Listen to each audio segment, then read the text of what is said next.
Excellent. This is Jackie, and I'm talking to Rue of Enter Shikari. Rue, where are you located today?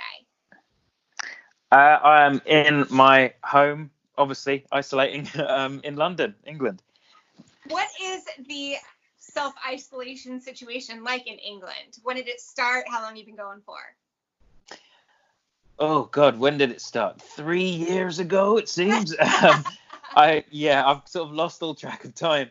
I think we're entering our third week. Just started our third week. Yeah. So, it certainly felt like longer than that, but it's interesting. I mean, it's obviously an absolute horrifying time with everything that's going on, but I'm very lucky at the moment. Like, I have my health, my loved ones have their health. Quite a few of my friends have had it now, but it's just been the mild, the one that people can recover from. I'm almost certain I've had it, but been asymptomatic. So yeah, it's become very real because like so many different of groups that I know have at least one person who's had an instance of it. So it's it feels very real. But we're keeping sane. It's just me and my cat here. Same here. Oh, awesome. My cat is literally next to me pops in for a cameo for all my interviews, and me and the couch and the cat, I'm like, awesome. really raging hard. How would you describe your mentality right now, especially since you are doing this solo? I can empathize. I'm okay. I mean, it's definitely lonely. I haven't had like a meaningful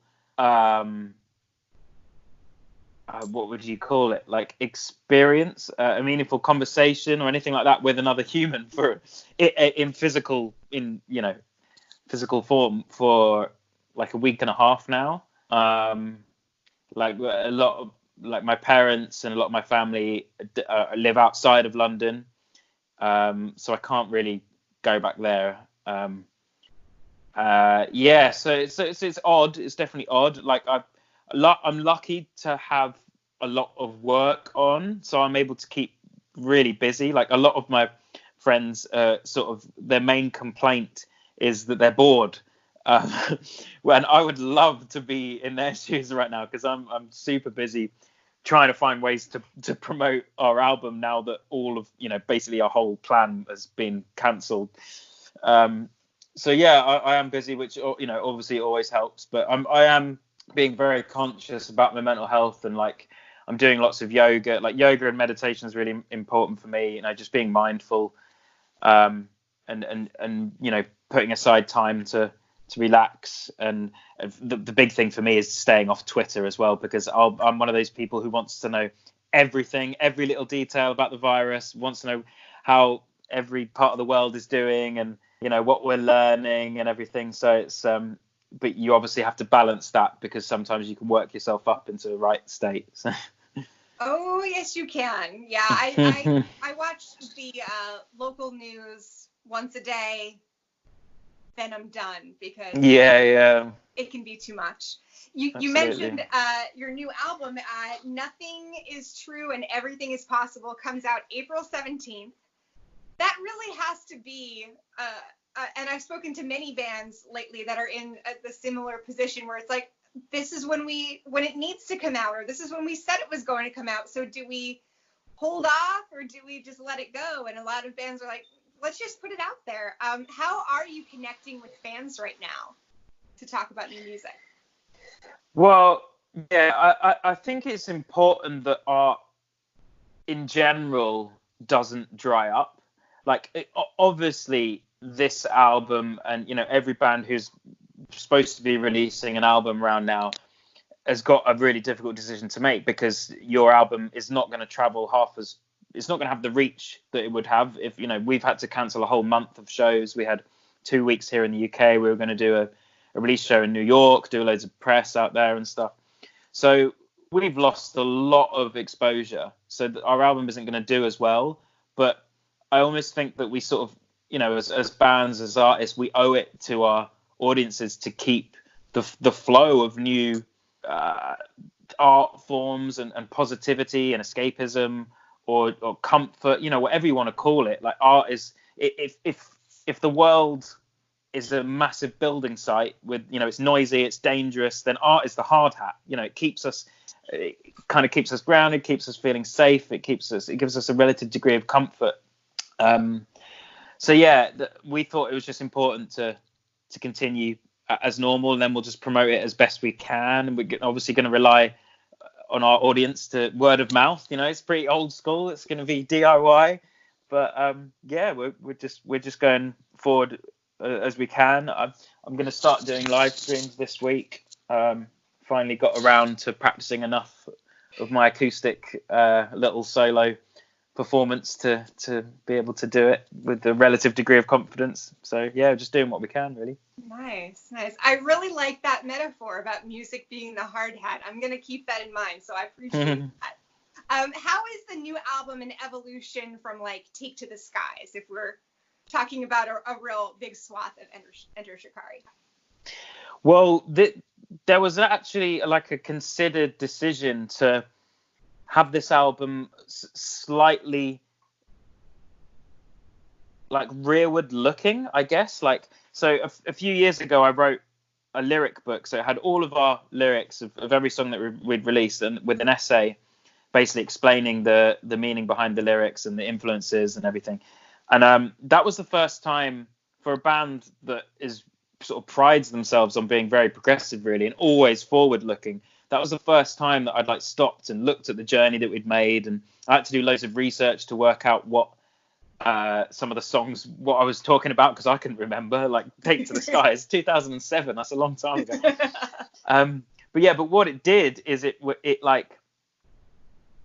gave me a sense of like perspective of everything that we'd done, and sort of, dare I say it, like pride almost. And so like I wanted to be able to like write an album now that felt like quite definitive, that felt like we were tipping our hat to each one of our albums. So there's a little link to every era of the band in this album. So yeah, so in that sense, it's quite connected to Take to the Skies, I think. Very neat. So you've had some tours and everything has been sort of pushed, and as I'm watching concerts and festivals being canceled, like everything in May and June, and I'm like, can we please have hope for July? But I'm also kind of realistic. Right now you have plans for an autumn and winter tour, is that correct? Yes. Yeah. So we've got a European tour in November, October, November. Yeah, I think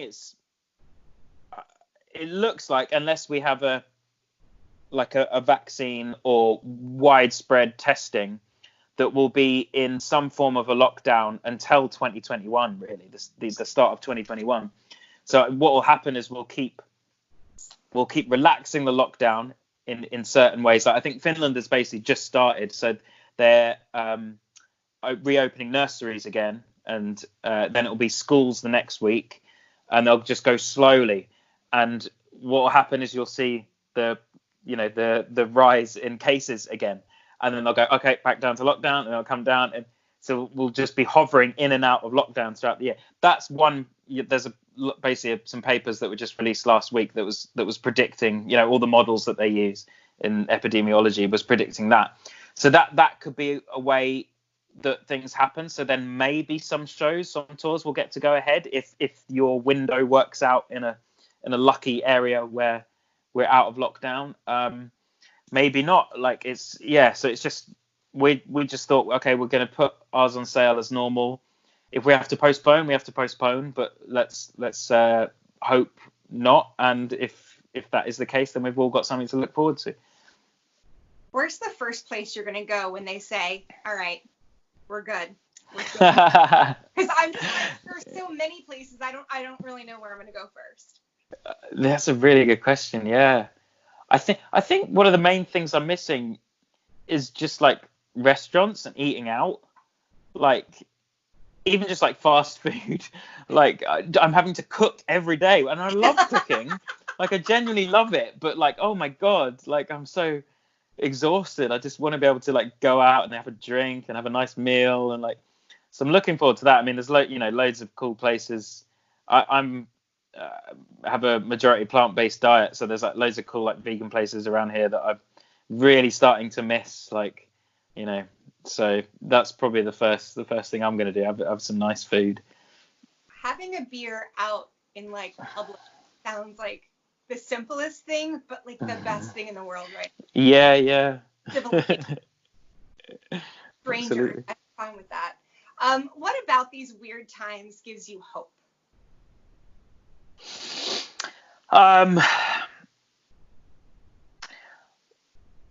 Well, I'll go for a local thing and a global thing. The local thing, I don't know how it is where you are or like where, you know, any other people are, but like the sense of like very local community has just shot through the roof. Like London can be quite a sort of, I suppose it may be similar to New York. I'm not sure what other cities share this sort of character, but like just very fast paced, bit hard to make friendships because everyone's so busy. Everyone's, you know, get out of my way, that kind of thing. And so like neighborhoods, it's very rare that you sort of get to know people because also most places are rented. So within 6 months, there's another person in. So it's very hard to create an established like friendship or any sort of relationship with your neighborhood. That's completely changed. Like we've had people, my street has a WhatsApp group. We're like helping out the elderly people on our street, like just buying groceries, that kind of thing, and just the general support. Like I feel really safe, and that's me, a relatively young, you know, person. But like for the older generations, it's really lovely as well. One of them actually even texted the other day saying that she hasn't felt like this since the war. I mean, this is I think she's like a 92-year-old lady, and she said, you know, the fact that everyone's like coming together and help each other out, that's a beautiful thing. So that gives me hope. And then also on the global level, I think this is a reminder that we're one super organism. Like by self-isolating, we are stopping the virus in its tracks. We're stopping it get from one area to another. So it just shows that we're all so connected, and hopefully it will bring a scent to this global way of thinking and a way of like understanding problems, because all our problems are global, like from viruses to antibiotic resistance to climate change to all the problems within the nuclear world. That it's all global. So we need to learn a degree of like tolerance and patience and ability to communicate with each other. All of that has to sort of step up. I think like this sense of global unity has to become so much more prevalent in our lives. Absolutely. Well, I see it. I live outside of DC, and I definitely see some parallels. So I am forever hopeful that we'll get to go outside soon. I would do anything for a live show, but I know. In the meantime, Nothing is True and Everything is Possible comes out April 17th. Thank you so much, Rue Reynolds. Please stay home and stay safe, and then we can talk to you again soon. Absolutely. Thanks so much for having me. Take care. Have a good day. Bye now. Cheers. See you later.